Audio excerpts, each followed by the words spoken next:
The River Red Zone comprises 450 hectares. That's the same as 450 rugby fields. An area that winds its way seaward from the city, following the river through the ill-fated suburbs of Avonside, Richmond, Dallington, Burwood, New Brighton, Bexley.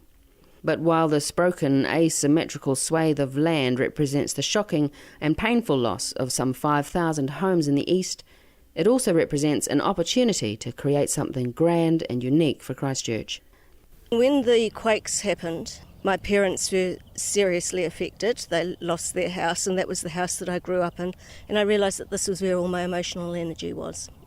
So at Greening the Red Zone, we're focusing purely on ecological restoration, that as much of this red zone as possible gets returned to what nature wants for it. Create a place that brings nature right back into Christchurch and that provides all the benefits that nature has to city dwellers.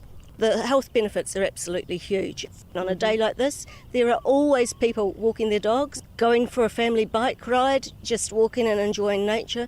Wow, that looked like a real word. Oh my God. I got red zoned. I used to live in Avonside, and I thought there's no better purpose for this land than putting it back into nature. And there's plenty of people have planted natives in their old gardens, and you can see most of them doing really well. Wetlands forming all around us. As we speak. Yeah, it's amazing. I was living over in London when the earthquakes hit, and I really wanted to get involved in, making Christchurch a better place after such tragedy. But I also lived really close to what was an old railway line, and they'd lifted it up and it became a walking trail or running track, and I really valued my time in nature in the middle of a busy city. Dr. Colin Meurk, renowned Landcare ecologist, what do you think should happen in the residential red zone?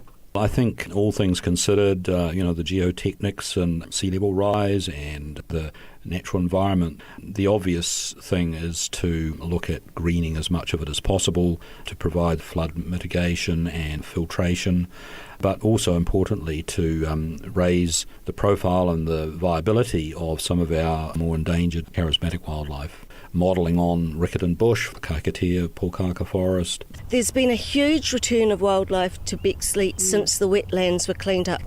Bexley in particular has great potential to take all that flood water.